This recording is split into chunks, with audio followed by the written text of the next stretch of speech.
भारत के साथ military exercise में हिस्सा लेने के बाद ईरान का यह जहाज वापस अपने देश लौट रहा था। जब यह श्रीलंका के पास उसके तट से करीब 40 किलोमीटर दूर था, उसी वक्त अमेरिकी सबमरीन ने इस पर मिसाइल दागी। दावा है कि ईरानी युद्धपोत पर न मिसाइलें थीं, न ड्रोन था, यह बिल्कुल निहत्था था। इसलिए सवाल उठ रहे हैं कि इस जहाज से अमेरिका को फिलहाल कोई खतरा नहीं था, तो फिर अमेरिका ने इसको क्यों डुबा दिया बॉस? अमेरिका जो हरकतें कर रहा है, आपको शोले फिल्म का वो गब्बर सिंह याद आ जाएगा बॉस, कि उसने ठाकुर के घर परिवार में निहत्थे बच्चों तक को मार दिया था और सोच रहा था मैंने बहुत तूफानी काम कर दिया। डोनाल्ड ट्रंप ने वही किया है, अमेरिका ने वही किया है कि वहां निहत्थे सैनिकों को तुमने बीच समंदर में मार दिया और अपने आप को चीता समझ रहे हो। वो तुमसे लड़ रहे थे क्या? वो तो बेचारे वहां से वॉर एक्सरसाइज करके वापस लौट रहे थे और उनको मार दिया तुमने अपनी पब्लिक को दिखाने के लिए, सोशल मीडिया पे वाहवाही लूटने के लिए कि देखो मैंने ईरान का एक और जहाज मार दिया। आप सोचिए डोनाल्ड ट्रंप कितना घबराया हुआ है बॉस, कि उसको इधर उधर जो मिले उसको मार के अपने लोगों को दिखाना है कि देखो मैं कुछ तो कर रहा हूं। ईरानी शिप पर हुए हमले के बारे में इंडियन नेवी का भी रिएक्शन आ गया है। भारतीय नौसेना का कहना है कि जब अमेरिका ने ईरान के शिप पर हमला किया तब उन्हें एसओएस यानी संकट का मैसेज मिला था, जिसके तुरंत बाद बचाव अभियान शुरू कर दिया गया और आईएनएस तरंगिनी जो उस साइट के पास मौजूद था उसे रेस्क्यू ऑपरेशन के लिए भेजा गया। वहीं आईएनएस इच्छक लापता लोगों के सर्च ऑपरेशन में लगाया गया है। अब आपको ग्राफिक्स के जरिए बताता हूं कि इस जहाज पर अमेरिकी सबमरीन ने कब, कहां, कैसे हमला किया। देखिए, ईरान का यह जहाज विशाखापत्तनम पोर्ट पर खड़ा था। यहां से श्रीलंका के आगे से होता हुआ अरब सागर की तरफ मुड़ा। इसी वक्त वहां यूएस नेवी की सबमरीन घात लगाकर बैठी हुई। उसने टॉर्पीडो से अटैक कर दिया और ईरान का यह जहाज 2 टुकड़ों में बंटकर डूब गया। अपने निहत्थे जहाज पर अमेरिका के इस हमले पर ईरान तमतमाया हुआ है। ईरान के विदेश मंत्री अब्बास अरागची ने कहा है कि उनके वॉरशिप डुबोकर अमेरिका ने बहुत बड़ी गलती कर दी। उन्होंने धमकी दी है कि अमेरिका ने जो कदम उठाया है ना, उसका अंजाम उसे आगे चलकर भुगतना होगा। अरागची ने कहा है कि यह हमला ईरान के तट से करीब 3000 मील दूर अंतर्राष्ट्रीय समुद्री इलाके में हुआ। उनके मुताबिक उस समय यह जहाज भारत की नौसेना के मेहमान के तौर पर वहां मौजूद था और उस पर करीब 130 नेवी ऑफिसर तैनात थे। अब ईरान की धमकी का ट्रेलर दिखना शुरू हो गया है। IRGC यानी ईरान रिवॉल्यूशनरी गार्ड कॉर्प्स ने दावा किया है कि उसने अमेरिकी ऑयल टैंकर पर हमला करके उसे तबाह कर दिया। ईरान का कहना है कि यह जहाज हॉर्मुज स्ट्रेट को पार करने की कोशिश कर रहा था, जिसे ईरान ने फिलहाल बंद कर रखा है। यानी ईरान ने हॉर्मुज स्ट्रेट से किसी भी जहाज के आने जाने पर पाबंदी लगा रखी है। लेकिन इस अमेरिकी जहाज ने ईरान की धमकी को हल्के में लिया और अब वो धीरे धीरे पानी में डूब रहा है। और ईरान हर वो जवाब दे रहा है जिसकी शुरुआत अमेरिका कर रहा है। भाई, इंटरनेशनल वाटर में तुम मार रहे हो, निहत्थे लोगों को मार रहे हो, तो ईरान कह रहा है कि तुम अगर नियम नहीं मानते तो मैं कौन सा युद्ध का नियम मानूं, फिर मैं मारूंगा तुमको। और ईरान न सिर्फ अमेरिकी टैंकर पर हमले कर रहा है, बल्कि उसकी प्लानिंग तो इससे भी ज्यादा बड़ी है। ईरान ने धमकी दी है कि वो इजरायल के न्यूक्लियर पावर सेंटर डिमोना पर हमला कर सकता है। डिमोना न्यूक्लियर साइट को आधिकारिक तौर पर Shimon Peres Negev nuclear research centre कहा जाता है। यह इजरायल के नेगेव रेगिस्तान में एक बेहद गुप्त परमाणु केंद्र बताया जाता है। कहा जाता है कि यहीं पर इजरायल के परमाणु बम रखे हुए और इसे इजरायल की परमाणु बम फैक्ट्री कहा जाता है। इसी पर ईरान कह रहा है कि लोग कह रहे हैं कि ईरान हमला कर सकता है। ईरान के एक सैन्य अधिकारी ने कहा कि ईरान इजरायल की डिमोना न्यूक्लियर साइट पर हमला करने की धमकी दे रहा है। इजरायल की इस न्यूक्लियर साइट का ऑफिशियल नाम Shimon Peres Negev nuclear research centre है, जो नेगेव रेगिस्तान में डिमोना शहर से करीब 13 किलोमीटर की दूरी पर बना हुआ। दावा किया जाता है कि इजरायल ने 1958 में फ्रांस की सीक्रेट हेल्प से यह परमाणु रिसर्च सेंटर खोला था। ईरान के लिए इस न्यूक्लियर सेंटर को निशाना बनाना इसलिए मुश्किल है क्योंकि दावा है कि यह जमीन के अंदर करीब 100 मीटर की गहराई में है। इस एरिया को इजरायल ने पहले ही नो फ्लाई जोन घोषित कर रखा है। परमाणु सेंटर की सुरक्षा के लिए इजरायल ने 3 लेयर की सिक्योरिटी बना रखी है, जिसमें शक्तिशाली आयरन डोम, एरो 3 और David's sling air defence system शामिल है। ईरान ने अमेरिका की नींद उड़ा रखी है बॉस, इजरायल की नींद उड़ा रखी है। अमेरिका के खतरनाक फाइटर जेट F-15 को मार गिराने का फिर से दावा किया है। हालांकि अमेरिका ने इन खबरों का खंडन किया है। ईरानी न्यूज एजेंसी ने एक वीडियो जारी किया जिसमें एक फाइटर जेट आसमान से पहाड़ियों में गिरता दिख रहा है। ईरान का दावा है कि यह अमेरिकी फाइटर जेट है। ईरान की बैलिस्टिक मिसाइल ऐसा मार रही है कि उनके सामने 5-5 लेयर के एयर डिफेंस सिस्टम फेल हो जा रहे हैं बॉस। आप देखिए कि ईरान की मिसाइलें इजराइल के एयर डिफेंस को चकमा देते हुए अपने टारगेट को तबाह कर दे रही है। जो बम फूट रहा है ऐसे ही फूट रहा है भाई। ईरान इसके लिए जी जान लगाए हुए। आप वीडियो देखिए, ईरान की एक बैलिस्टिक मिसाइल को रोकने के लिए इजरायली एयर डिफेंस सिस्टम की 2 मिसाइलें लॉन्च होती हैं, लेकिन ईरान की मिसाइल इजराइल की दोनों मिसाइलों को छकाते हुए तेल अवीव में अपने टारगेट को फोड़ देती है। देखिए, एक बात समझिए, ईरान अकेला लड़ रहा है बॉस, अकेला। और इधर उसके सामने उसके पड़ोस से लेकर उधर इजराइल तक अलग अलग लेयर के डिफेंस सिस्टम मौजूद हैं, फिर भी वो इजराइल को भी फोड़ रहा है। और जो लोग अमेरिका का साथ दे रहे हैं, जो देश, उनको भी फोड़ रहा है। ईरान अगर इजराइल पर 10 मिसाइल मारता है ना, तो उसमें से 1 या 2 ही मिसाइल जाकर वहां गिर पाती है, और वो ईरान के लिए बहुत बड़ी कामयाबी है। क्यों, मैं आपको बताता हूं। क्योंकि ईरान की मिसाइल्स को मल्टी लेयर एयर डिफेंस का सामना करना पड़ रहा है। कैसे हो रहा है आपको दिखा रहा हूं। देखिए, ईरान की मिसाइल जब निकलती है ईरान से, तो सबसे पहले तो उसको इराक रोकता है, क्योंकि वो पड़ोस में है। तो उधर से इजराइल तक पहुंचने के लिए पहले इराक से गुजरेगी, इराक रोकता है, वहां पे अमेरिका रोकता है। इराक में अमेरिकी पेट्रियट डिफेंस सिस्टम इन मिसाइलों को रोकता है। यहां से जो मिसाइल बच गई, मान लीजिए 10 छोड़ा, 2 बर्बाद हो गई, 8 निकली, वो आगे जाती है। आगे सीरिया और जॉर्डन के एयर स्पेस में इंटर करती है। जॉर्डन भी ईरान की मिसाइलों को इंटरसेप्ट करता है, और इस समय तक इजराइल के फाइटर जेट्स मिसाइलों को नष्ट करना शुरू कर देते हैं, क्योंकि बगल में तो है नहीं। यहां से निकले, 5 मिनट में पहुंच गए। पहले जैसे ही निकलता है इराक के ऊपर 2-4 फोड़े, वहां से मैसेज चला जाता है कि भाई बाकी बच गया, तेरे तरफ आ रहा है। जैसे ही वो पता चलता है कि आ रहा है, इजराइल अपने फाइटर जेट उड़ा देता है और रास्ते में नष्ट करना शुरू करता है। इसके बाद भी कुछ मिसाइल इजराइल बॉर्डर तक पहुंची जाती। इन मिसाइलों को मेडिटेरेनियन सी में तैनात अमेरिकी नेवल शिप रोकती है। फिर इसके बाद भी कुछ मिसाइल इजराइल की सीमा में दाखिल होती है। अब जो इजराइल पहुंच गई, उसके लिए ऐसा नहीं कि गया, पहुंच गया, अब मारता हूं मैं। वहां 5 लेयर का एयर डिफेंस सिस्टम अलग एक्टिव कर रखा है Israel. Arrow missile system, third missile system, Patriot system, David Sling system, Iron Dome system, ये 5 लेयर है वहां पे बॉस। इन सब के बाद भी कुछ ईरानी मिसाइलें इजराइल पर गिर रही हैं, तेल अवीव और हाइफा जैसे शहरों को नुकसान पहुंचा रही हैं। आप सोच रहे हैं बॉस, ईरान का जज्बा देखिए आप। उसको पता है कि सब घेर के मार रहे हैं, लेकिन लड़े जा रहा है, क्योंकि वो कह रहा है कि तुमने सोच लिया कि मेरे पास परमाणु बम है, इसलिए मैं मर जाऊं।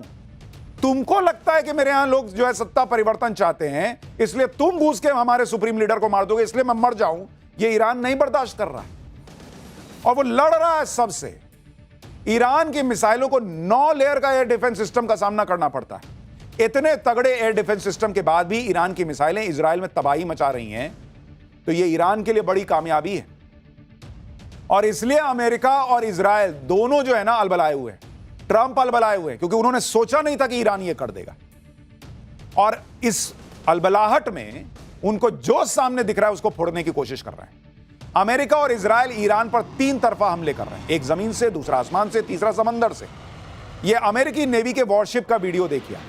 एक के बाद एक मिसाइलें लॉन्च हो रही हैं। बताया जा रहा है कि तेहरान को तबाह करने के लिए अमेरिका अपनी खतरनाक मिसाइलों का इस्तेमाल कर रहा है, जिससे ईरान को ज्यादा से ज्यादा नुकसान पहुंचाया जा सके। अपने ऊपर हो रहे हमलों से इजराइल से लेकर अमेरिकन एलाइज जो हैं वो इतना परेशान हो गए कि वो ईरान को एकदम मिट्टी में मिला देने पर आमादा है।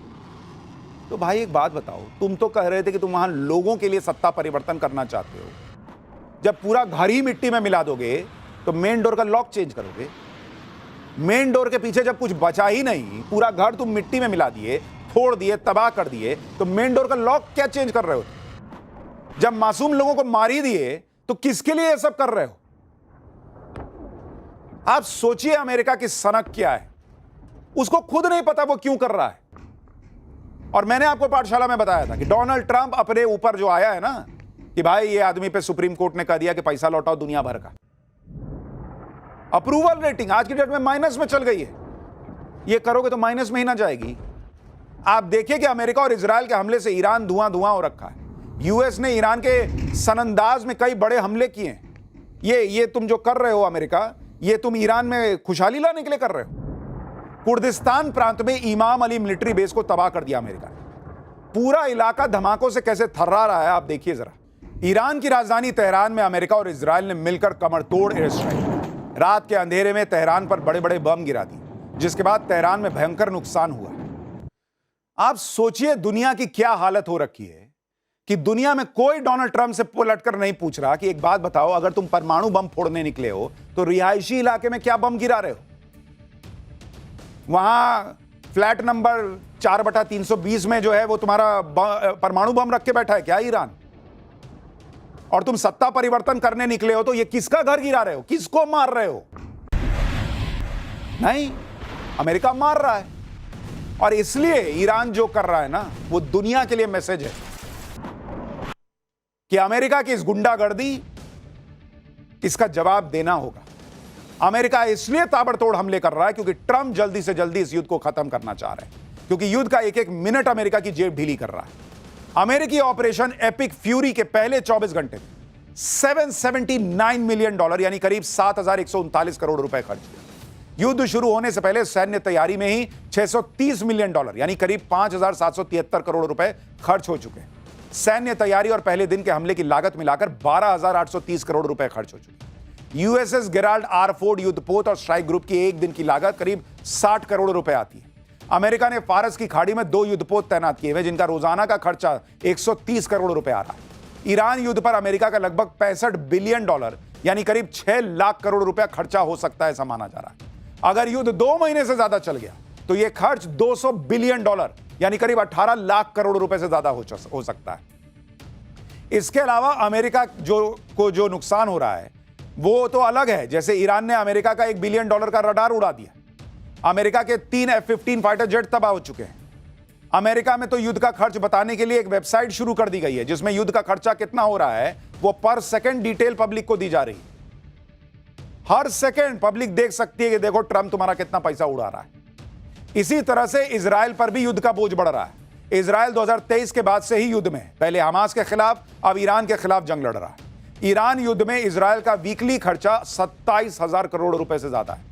युद्ध की वजह से इजराइल की इकोनॉमी को वीकली यानी हर हफ्ते 13,700 करोड़ रुपए से ज्यादा का नुकसान हो रहा है। अमेरिका को यह भी नहीं पता कि जिस युद्ध में इतना खर्च हो रहा है वो युद्ध कितने दिन चलना है, उसको हासिल क्या होना है। यूएस सेंट्रल कमांड ने पेंटागन को रिक्वेस्ट भेजी है, ज्यादा इंटेलिजेंस अधिकारी भेजने की मांग की है, जो 100 दिन तक ईरान युद्ध को सपोर्ट कर सके। ट्रंप को समझ आ रहा है कि बिना फंडिंग के युद्ध नहीं लड़ पाएंगे वो। इसके लिए ट्रंप ने अमेरिकी कांग्रेस से फंड की डिमांड की कि लाओ यार पैसा तो उधर मारना है। ट्रंप ने अमेरिकी कांग्रेस से $50 बिलियन यानी करीब 4.5 लाख करोड़ रुपए से ज्यादा का इमरजेंसी फंड मांगा है। ट्रंप की डिमांड पर अमेरिकन कांग्रेस ने कहा कि वो इमरजेंसी फंड जरूरत पड़ने पर पास करेंगे।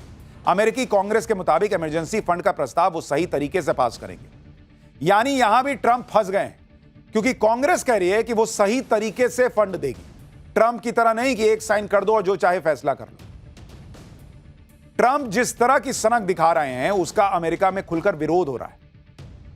ट्रंप खुद को पीस प्रेसिडेंट कहते हैं, लेकिन अमेरिका में लोग अब खुलकर ट्रंप को वॉर मॉन्गर कह रहे हैं और ईरान के खिलाफ हो रहे युद्ध का विरोध कर रहे हैं। आप तस्वीरें देखिए, अमेरिकी संसद में आर्म्ड फोर्स से जुड़े मामले की सुनवाई के दौरान हंगामा हो गया।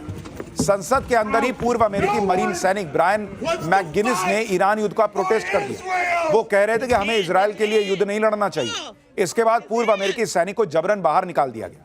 ट्रंप की रिपब्लिकन पार्टी के सीनेटर टिम शीडी भी पूर्व सैनिक को धक्का देकर बाहर निकालने लगे। सुरक्षा कर्मियों ने उसे जबरन बाहर निकालने की कोशिश की, जिसमें उसका हाथ टूट गया। लगभग 20 से 30 सेकंड तक पुलिस और सीनेटर उन्हें दरवाजे से बाहर निकालने की कोशिश करते रहे। इसी खींचतान के दौरान उनका हाथ दरवाजे में फंस गया और टूट गया। ईरान युद्ध पर हो रहे बेहिसाब खर्च पर अमेरिका में जमकर पॉलिटिक्स हो रही है। अमेरिकी सेनेटर बर्नी सैंडर्स ने ईरान युद्ध के लिए ट्रंप को आड़े हाथों लिया है। बर्नी सैंडर्स कह रहे हैं कि हमने पहले ही पेंटागन को $1 ट्रिलियन दे रखा है, अब ट्रंप को $500 बिलियन फिर चाहिए। ट्रंप ने ईरान में जो युद्ध शुरू किया है उसके लिए ज्यादा पैसे मांग रहे हैं। इसका जवाब है नो। हमें अमेरिकी पब्लिक पर पैसा खर्चा करना चाहिए कि न कि अंतहीन युद्ध में। यानी डोनाल्ड ट्रंप के पास के सामने दो मुसीबत है। एक, उनके महंगे महंगे हथियार खत्म हो रहे हैं। दूसरा, उनका पैसा खत्म हो रहा है। और डोनाल्ड ट्रंप कह रहे हैं कि मैं सैनिक भेज दूंगा। क्यों? तुम्हें अपने हथियारों के पैसे बचाने हैं तो तुम सैनिक भेजोगे, क्योंकि उनके जान की कीमत नहीं है।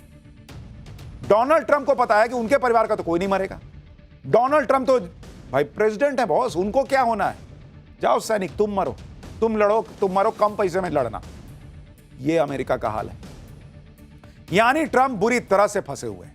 ईरान युद्ध ट्रंप के गले की फांस बन गया है। आप देखिए कि ट्रंप की अप्रूवल रेटिंग अपने सबसे निचले लेवल पर चली गई। ट्रंप की अप्रूवल रेटिंग आप देखिएगा, आज की डेट में डोनाल्ड ट्रंप की अप्रूवल रेटिंग, यानी कितने लोग उनके काम को पसंद कर रहे हैं अमेरिका के अंदर, ये रेटिंग आती है। ये आज की डेट में -19 हो गई है बॉस, नेगेटिव। जो बाइडेन से भी खराब मामला है। लोग कह रहे हैं कि जो बाइडेन की तो चलिए उम्र हो गई थी, बाएं जाना होता तो दाहिने जाते थे, साइकिल से गिर जाते थे, स्टेज से गिर जाते थे। ये आदमी तो नजरों से गिर गया है। -19 अप्रूवल रेटिंग है बॉस। ज्यादातर मुद्दों पर नेगेटिव रेटिंग देखने को मिली है। महंगाई में -35, टैरिफ में -27, इकोनॉमी में -23, विदेश नीति -20, रोजगार -13। अमेरिका की पब्लिक कह रही है कि किसको बना दिया यार प्रेसिडेंट। ट्रंप की मुसीबत यह है कि युद्ध तो उन्होंने शुरू कर दिया, खत्म कैसे होगा उनको पता ही नहीं। वो तय ही नहीं कर पा रहे, क्योंकि ईरान ने तो ठान लिया है कि भले हम बर्बाद हो जाएं, लेकिन आखिरी वक्त तक लड़ेंगे, पीछे नहीं हटेंगे। ट्रंप ने पहले ईरान युद्ध के खत्म होने के लिए 4 हफ्ते का अनुमान लगाया। 4 हफ्ते में अमेरिका अपना टारगेट अचीव कर लेगा, उन्होंने सोचा था। लेकिन युद्ध जिस तरह से फैल रहा है, ये एंडलेस वॉर दिख रहा है लोगों को। ईरान ने जनरल क्यूमर्स हैदरी ने कहा है कि ईरान अपना मकसद पूरे होने तक यह जंग नहीं रोकेगा। यह लड़ाई कितने दिन चलेगी इससे ईरान को कोई फर्क नहीं पड़ता। ईरान पहले भी 8 साल लंबी जंग लड़ चुका है, इसलिए हम इस लड़ाई से डरने वाले नहीं। ईरान कह रहा है कि यह जंग तभी खत्म होगी जब ईरान अपने टारगेट हासिल कर लेगा और दुश्मन को अपने कदम पर पछताना पड़ेगा। ईरान में तो इस समय अमेरिका और इजराइल के खिलाफ भयंकर प्रोटेस्ट हो रहा है। ईरान की सरकार और वहां की सत्ता, यह ईरान का अंदरूनी मामला है। ईरान के लोग इस बात से गुस्से में हैं कि अमेरिका और इजराइल होते कौन है रिजीम चेंज करवाने वाले। यानी जिस ईरान को तोड़ने निकले थे डोनाल्ड ट्रंप, वो और एकजुट हो गया है। वहां पब्लिक इकट्ठा हो गई है, उनका राष्ट्रवाद जाग रहा है। तुम कौन हो यार, हमारा ठेका लेके बैठे हो कि तुम जो है वो सत्ता परिवर्तन कराओ। यानी डोनाल्ड ट्रंप, उनकी पब्लिक उनको नेगेटिव रेटिंग दे रही है। उनके सांसद कह रहे हैं कि पैसा नहीं देंगे, लड़ना है तो लड़ो, जाओ, हम पैसा नहीं देंगे। और उनके एलाइज, भाई यूएई ने इस युद्ध से खुद को अलग कर लिया। उन्होंने कहा कि भाई हम युद्ध में नहीं है, काहे हमको मार रहे हो तुम। स्पेन ने कह दिया कि हम नहीं साथ देंगे इस आदमी का, इसके देश का। यह हाल हो गया डोनाल्ड ट्रंप।